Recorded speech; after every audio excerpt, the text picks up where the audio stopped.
Now on CoastTV News. Bollards near the beach. As long as they get it done before the big crowd. Rehoboth Beach adding safety measures, but some locals aren't happy with the construction. Ocean City Springfest. Just a diversity of every, kind of knick-knack.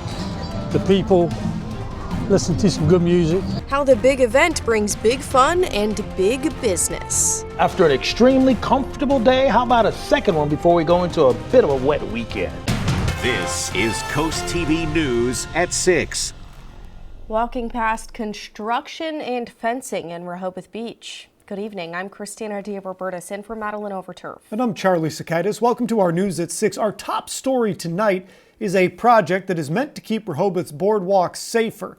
It's disrupting the boardwalk for some during construction. Right now on the boardwalk, construction crews are working on the bricks around those bollards. If you don't already know, bollards are these heavy-duty metal posts. They're meant to stop any cars from going on the boardwalk. Coast TV reporter Brandon Ferguson is live now in Rehoboth Beach. Brandon, it's not the only safety measure the city is planning to add. Christina, there will also be 2 swing gates a part of this project. One right here at the entrance to the circle at the end of Rehoboth Avenue and another one at the exit. The city will have the option to fully close those swing gates for events like the summer bandstand concert series that usually fills this entire area with people. We spoke to some people today in the city about these metal posts. They like the finished product, but not so much the construction of them being installed.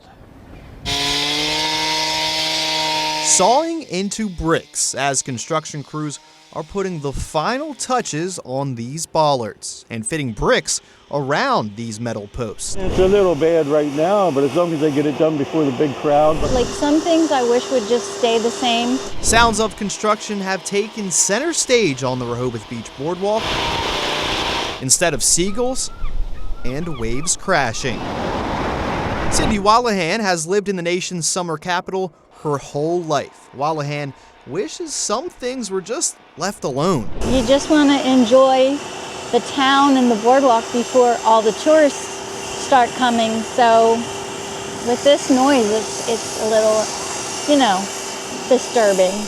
The $1.1 million project calls for 35 bollards right here near the boardwalk and 32 more near the bathrooms where 2 swing gates will also go. Barry Duke can't wait until the bollards are done. I thought it was a good idea so nobody comes through and, I think it'd be better for the boardwalk actually, once they get it done. For now, fences are up as work continues on the Rehoboth Beach boardwalk. The city says the goal for all of this work near the boardwalk and near the bathrooms to be completed by is on May 15th. Live in Rehoboth Beach, Brandon Ferguson, Coast TV News. And something similar could be coming to the Georgetown Circle. Town manager Gene Dvornik says a Circle advisory committee was formed following crashes into the Circle. Now a new proposal would move the project into the planning phase, with final design and bidding expected to take 6 to 8 months before construction can begin. If approved, work could start this fall and finish by the end of the year. This brings us right into our Coast TV poll. We want to know, what is the biggest inconvenience from the Rehoboth Beach bollard construction right now? Let's see what you guys think. Here's a look at the results. 8% say the bus stop changes.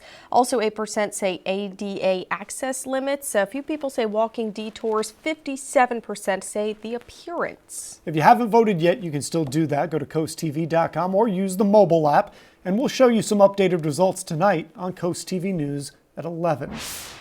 The 35th Springfest in Ocean City kicking off this morning. People from all over the coast heading to OC for some live music, some crafts, and more. Coast TV News reporter Drew Bellinger also there live in Ocean City. Drew, the town says there are hundreds of vendors and musicians. Charlie, I'm with my good buddy the Pelican here, and Today's been a beautiful first day of Springfest here at the Ocean City Inlet, and right now we're inside one of the business tents where, as you can see, they've been selling jewelry. Some of them are kind of starting to wrap up for today, but as we take a walk over here, we'll see we've got all sorts of beach kind of themed items, from coasters to hot plates, and of course, good old buddy, the Maryland crab.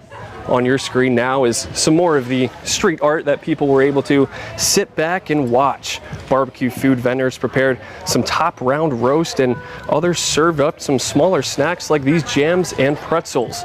Not only was this a win for visitors, businesses that we spoke to say weekends like these are crucial for getting a hot start to summer.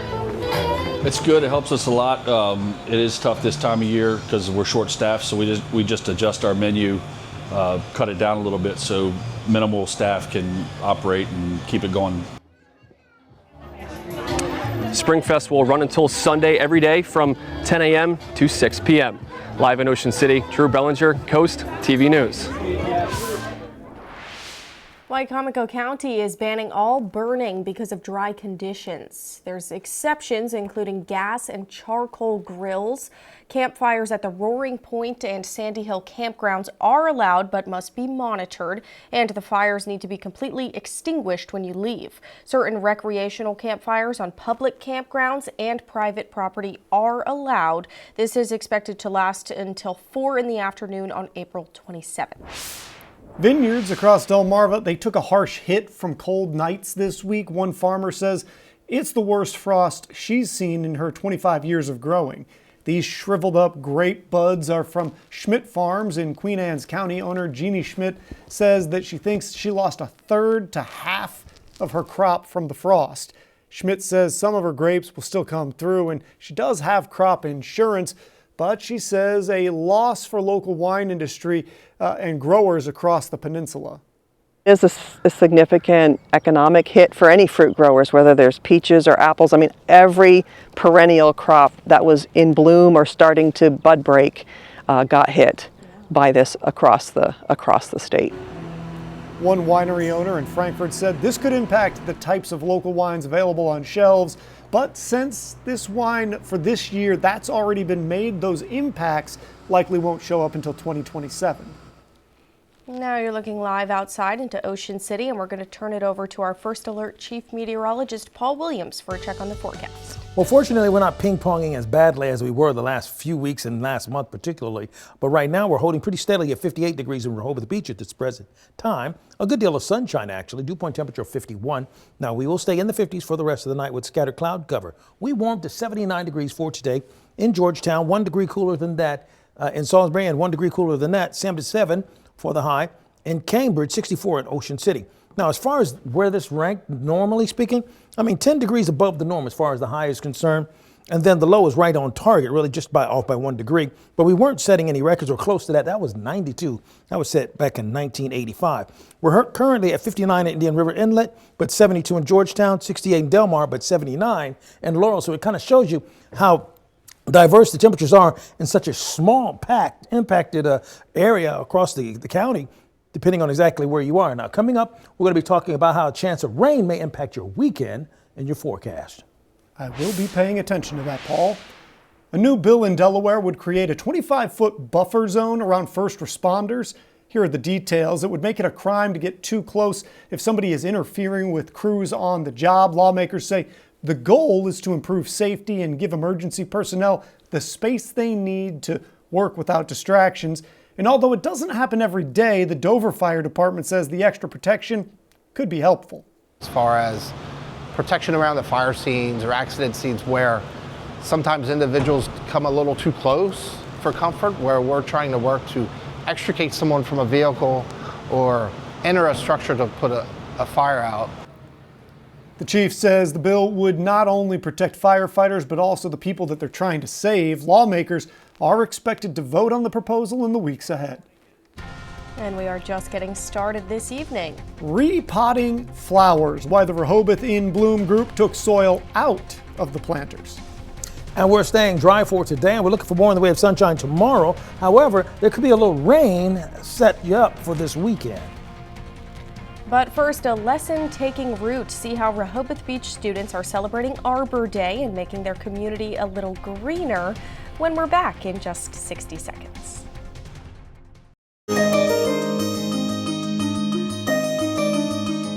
Students in Rehoboth Beach are learning that even small voices can make a big impact, especially when it comes to protecting the environment. In today's Coastal Connections, Elisa Weber shows us how an Arbor Day event brought together students and city officials. 4th and 5th grade students from Rehoboth Elementary School came together to celebrate Arbor Day. Through songs and smiles, students shared why trees matter and all the ways they help us every day. We've been practicing in our classrooms the tree song, and they get excited over it. They love singing the songs.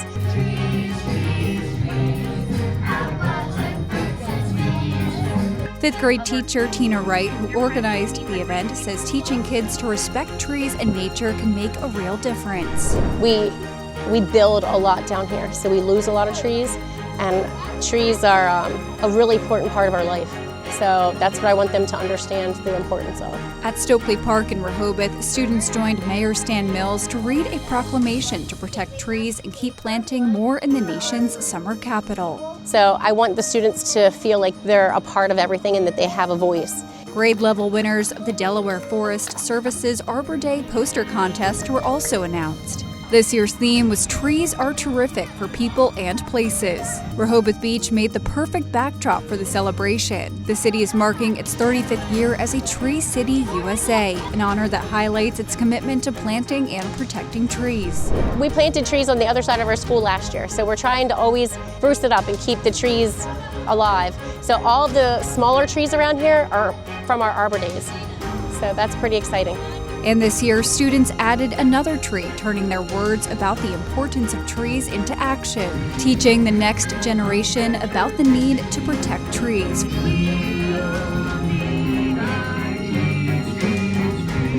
For Coastal Connections, I'm Elisa Weber.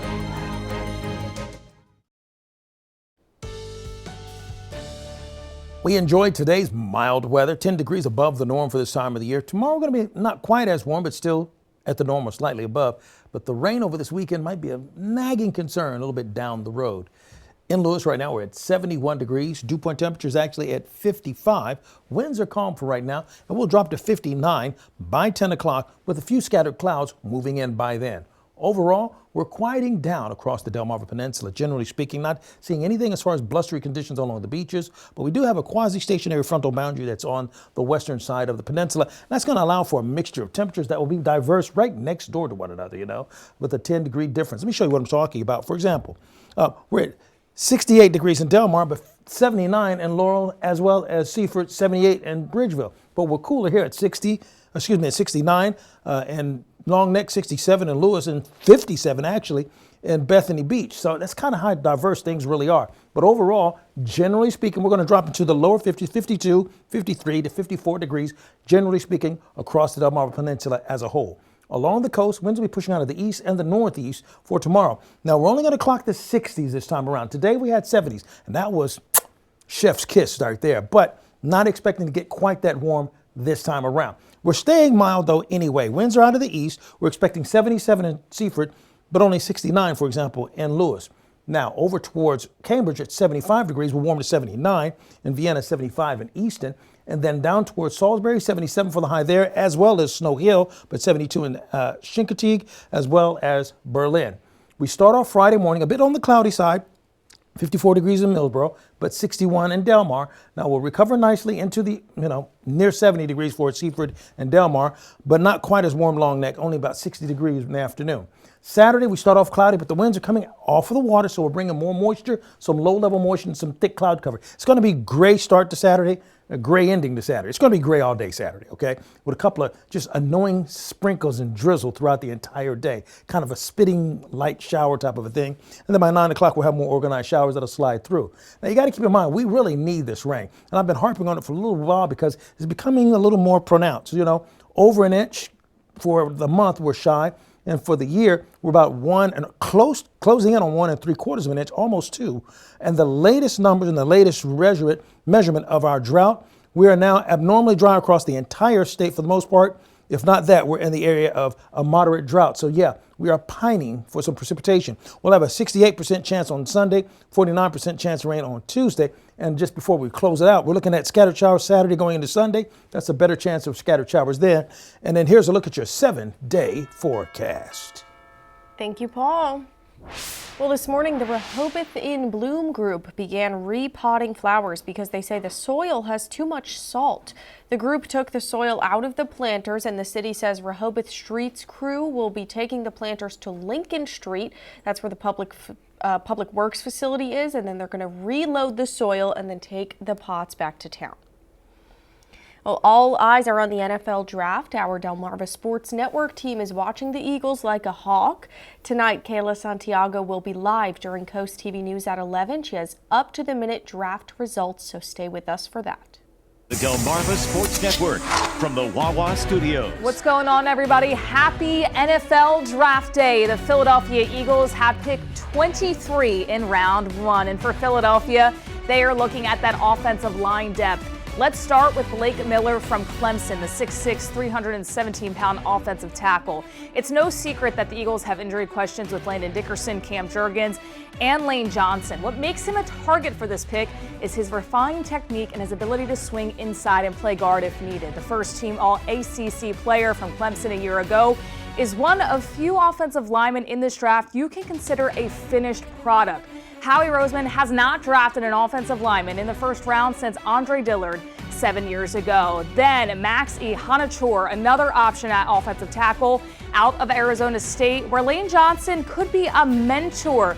Not somebody who could start right away, as he started playing just as a junior in college, but his potential learning behind Lane Johnson could be a fit for Philadelphia. Miller, a bit more of a ready-now player, but Ihanachor, an investment for later. Find out tonight who the Eagles pick on The Final Score at 10:30 p.m. and on Coast TV at 11.